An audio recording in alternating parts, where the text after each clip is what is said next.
Hello students, आप सभी का स्वागत है जेआरएफ अड्डा चैनल पे। मैं हूं डॉक्टर प्रियंका गोदारा, जो आपको सीएसआईआर नेट लाइफ साइंसेज की प्रिपरेशन करवाने वाली हूं।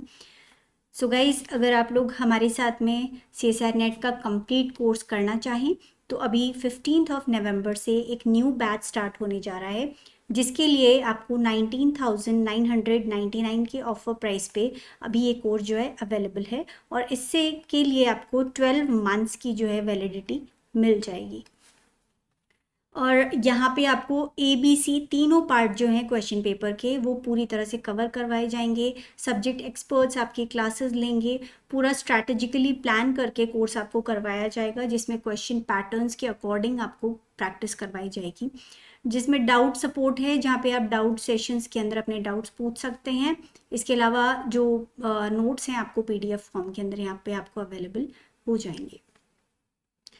इसको डाउनलोड करने के लिए आप जेआरएफ अड्डा की जो वेबसाइट है वहाँ जाएं। जेआरएफ अड्डा वेबसाइट पे जा करके आप जेआरएफ अड्डा की एप्लीकेशन को डाउनलोड करें। डाउनलोड करने के बाद में आप यहाँ पे जो स्टडी ग्रुप के ऊपर सीएसआईआर नेट सेलेक्ट करें। सीएसआईआर का जो कंप्लीट कोर्स है लाइफ साइंसेज, ये सिलेक्ट करें। सिलेक्ट करके यहाँ पे पेमेंट फॉर्मेलिटीज़ करने के बाद आप कोर्स को एक्सेस कर पाएंगे।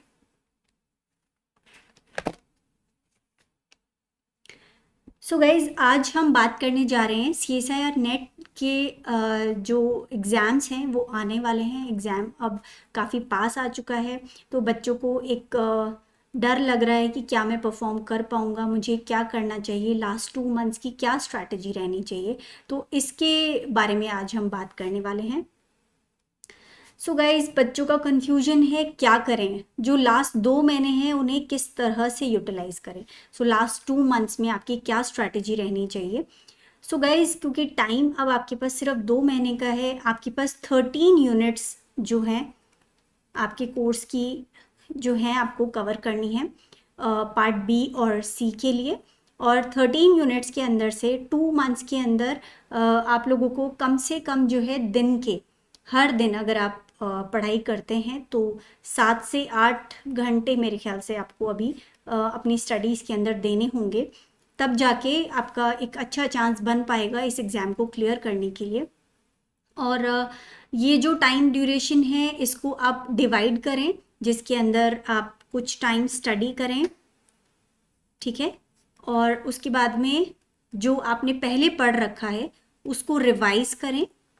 और इसके साथ में जो पुराने टेस्ट पेपर्स हैं उन्हें आप साथ साथ में सॉल्व करते रहें। तो अगर आप 7 से 8 घंटे पढ़ रहे हैं तो मैं कहूँगी करीब 4 घंटे आप स्टडी करें, 2 घंटा आप रिवाइज करें और 2 से ढाई घंटे आप टेस्ट के लिए निकालें, ठीक है। सो ये आई थिंक आपका जो है डेली का शेड्यूल होना चाहिए।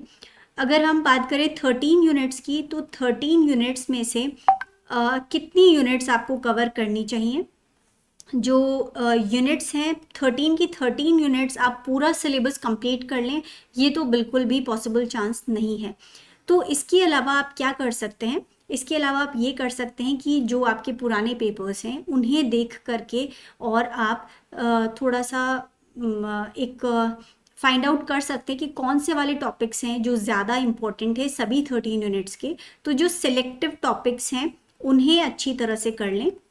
और इन सिलेक्टिव टॉपिक्स को अगर आप करते हैं तो भी आपका अप्रॉक्स 60% जो सिलेबस है वो आपको कवर करना ही होगा।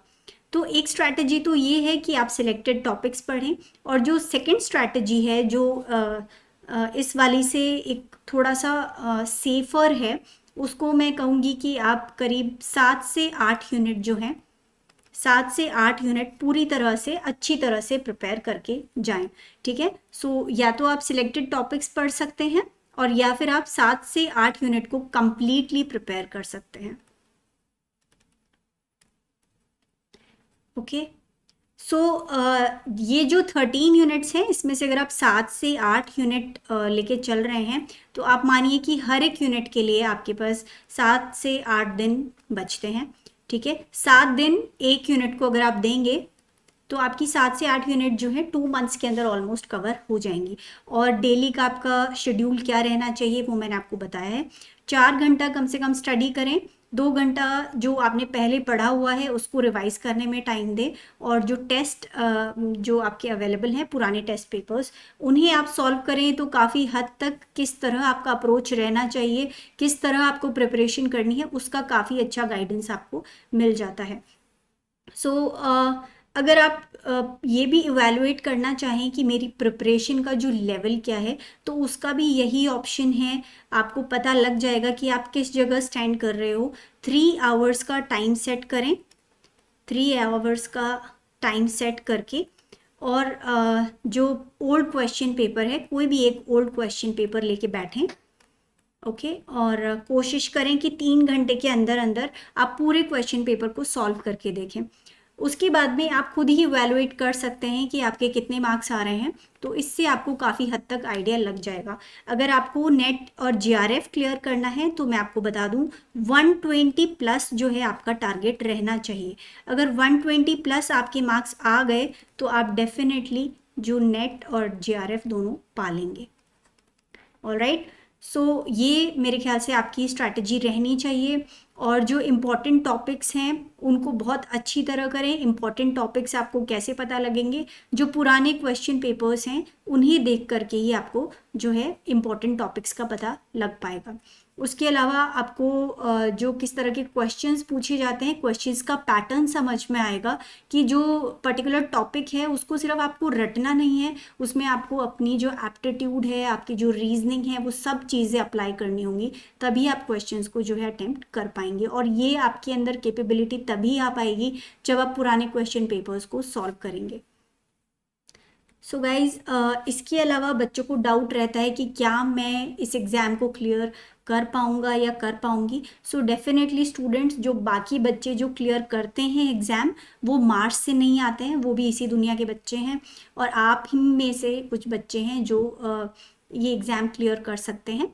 तो आप भी ये एग्ज़ाम डेफिनेटली क्लियर कर सकते हैं। सो इसके लिए आपको सबसे पहले अपने ऊपर कॉन्फिडेंस होना चाहिए, ठीक है? कॉन्फिडेंस होना चाहिए। अगर आप पहले ही सोच लेंगे कि ये बहुत डिफ़िकल्ट क्वेश्चन पेपर आता है, मैं इसको नहीं कर पाऊंगा, टाइम कम बचा है, ऐसा कुछ भी नहीं है। बस पूरा दम खम के साथ आप लग जाइए। ये जो 2 महीने हैं ये टाइम भी सफिशिएंट है अगर आप टाइम को सही तरह से यूटिलाइज करें। जो टाइम है ये बचा हुआ, इसके अंदर आप हार्ड वर्क करें, और रेगुलरली मतलब डिसिप्लिन तरीके से डेली अपना जो शेड्यूल है, अपना जो रूटीन है, वो सेट करके अगर आप पढ़ेंगे तो बहुत हद तक ये चांसेस बनते हैं कि आप आराम से इस क्वेश्चन पेपर को सॉल्व अच्छे से कर पाएंगे और नेट जीआरएफ आपका क्लियर हो जाएगा। सो इसके अंदर पूरी तरह से आपका कॉन्फिडेंस, आपका हार्ड वर्क, ठीक है, और आपका जो एप्टीट्यूड है उसको डेवलप करने के लिए जो है आपको टेस्ट सॉल्व करने हैं, टेस्ट पेपर्स को सॉल्व करना है। सो अगर आप ये अप्रोच रखेंगे और अपना जो शेड्यूल है वो अच्छी तरह से सेट करके रखेंगे तो बहुत आसानी से आप इस एग्ज़ाम को क्लियर कर पाएंगे। So that is all about it students. और अगर आप लोग हमारे साथ एक कंप्लीट कोर्स की प्रिपरेशन करना चाहते हैं, पूरा कोर्स करना चाहते हैं, तो 15 नवंबर से एक न्यू बैच हम शुरू करने जा रहे हैं जीआरएफ अड्डा की ऐप पे। और ये ऐप आप डाउनलोड कर सकते हैं जीआरएफ अड्डा वेबसाइट पे जाके। वेबसाइट पे जाएं, वहाँ से एप्लीकेशन को डाउनलोड करें और उसके अंदर जो है आपको कोर्स अवेलेबल हो जाएगा। So thank you.